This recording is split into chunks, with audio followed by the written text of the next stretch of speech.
খুলনা থেকে crime reporter Alamgir খানের প্রতিবেদন। জাপানি উচ্চশিক্ষা ও কর্মসংস্থানের সুযোগ ও সম্ভাবনা শীর্ষক আলোচনা সভা অনুষ্ঠিত। জাপানে নিযুক্ত বাংলাদেশের রাষ্ট্রদূত জনাব মোহাম্মদ দাউদ আলী বলেন, আগামীতে জাপানে প্রচুর দক্ষ কর্মীর চাহিদা সৃষ্টি হবে। দেশে এবং বিদেশের বিভিন্ন খাতে ক্রমবর্ধমান দক্ষ জনশক্তির চাহিদা পূরণে বিভিন্ন সেবাভিত্তিক দক্ষতা উন্নয়ন প্রশিক্ষণ কার্যক্রম বাস্তবায়নের লক্ষ্যে অর্থ মন্ত্রণালয়ের অর্থ বিভাগের আওতাধীন জাতীয় মানব সম্পদ উন্নয়ন তহবিল NHRDF-এর উদ্যোগে দেশের কর্মক্ষম ও শিক্ষিত জনগোষ্ঠীকে দক্ষতা বৃদ্ধির মাধ্যমে জাপানসহ অন্যান্য দেশে জনশক্তি রপ্তানির বিষয়কে আরও বেগবান করার জন্য NHRDF কাজ করে যাচ্ছে। এই প্রেক্ষাপটে দক্ষ ব্যক্তিবর্গের জাপান গমন এবং আগ্রহী ছাত্রছাত্রীদের উচ্চশিক্ষার সুযোগ ও সম্ভাবনা প্রসঙ্গে আলোচনার জন্য NHRDF-এর উদ্যোগে অদ্য 14 জানুয়ারি 2026 তারিখ রোজ বুধবার সকাল 11 ঘটিকায় বিভাগীয় কমিশনার খুলনার অডিটোরিয়ামে জাপানি উচ্চশিক্ষা ও কর্মসংস্থানের সুযোগ ও সম্ভাবনা শীর্ষক একটি আলোচনা সভার আয়োজন করা হয়।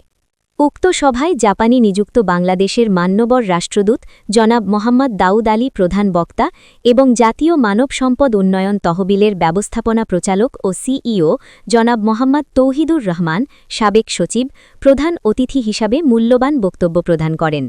এছাড়া সভায় খুলনা কৃষি বিশ্ববিদ্যালয়ের উপাচার্যসহ খুলনা প্রকৌশল ও প্রযুক্তি বিশ্ববিদ্যালয়, খুলনা বিশ্ববিদ্যালয়, সরকারি ব্রজলাল কলেজ, সরকারি মহিলা কলেজ, খুলনা কারিগরি প্রশিক্ষণ কেন্দ্র হতে সিনিয়র শিক্ষকগণ উপস্থিত ছিলেন।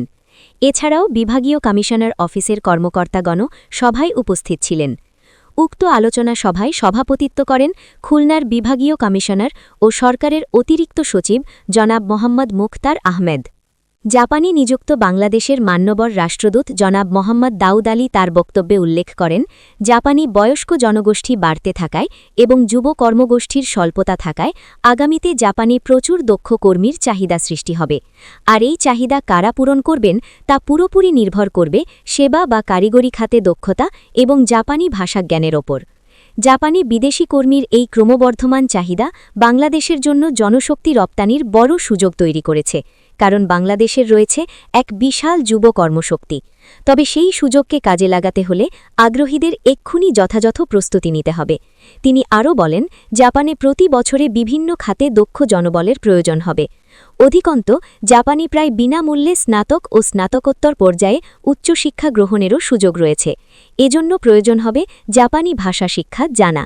অতএব জাপান গমনেচ্ছুকদের জন্য বাংলাদেশে জাপানি ভাষা শিক্ষার সুযোগ বিস্তৃত করা প্রয়োজন।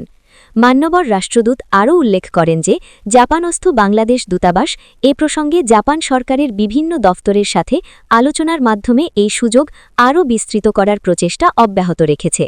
সভার প্রধান অতিথি সরকারের সাবেক সচিব ও জাতীয় মানব সম্পদ উন্নয়ন তহবিলের ব্যবস্থাপনা প্রচালক জনাব মোহাম্মদ তৌহিদুর রহমান বলেন, NHRDF বিভিন্ন সরকারি ও বেসরকারি প্রশিক্ষণ প্রদানকারী প্রতিষ্ঠানের মাধ্যমে বিভিন্ন ট্রেড ভিত্তিক দক্ষতা প্রশিক্ষণ কার্যক্রমে সহায়তা প্রদান করে থাকে।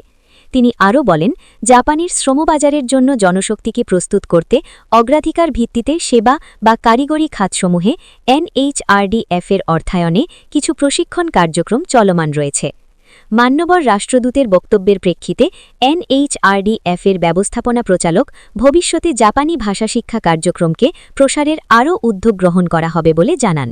সভায় উপস্থিত ছাত্রছাত্রী ও অন্যান্য সুধীবর্গের জন্য জাপানি উচ্চশিক্ষা ও কর্মসংস্থানের বিষয়ে একটি প্রাণবন্ত প্রশ্নোত্তর পর্ব অনুষ্ঠিত হয়। এছাড়াও সভায় খুলনার বিভিন্ন শিক্ষা প্রতিষ্ঠান হতে আগত সম্মানিত শিক্ষকবৃন্দ আলোচনায় অংশ নেন এবং জাপানি দক্ষ কর্মী পাঠাতে ব্যবস্থা নেওয়ার বিষয়ে বিভিন্ন পরামর্শ প্রদান করেন। পরিশেষে সভার সভাপতি বিভাগীয় কমিশনার খুলনা জনাব মোহাম্মদ মুখতার আহমেদ জাপানি উচ্চশিক্ষার জন্য ছাত্রসহ দক্ষ বাংলাদেশি কর্মী পাঠানোর জন্য প্রয়োজনীয় প্রশাসনিক সকল সহযোগিতার অঙ্গীকার ব্যক্ত করেন।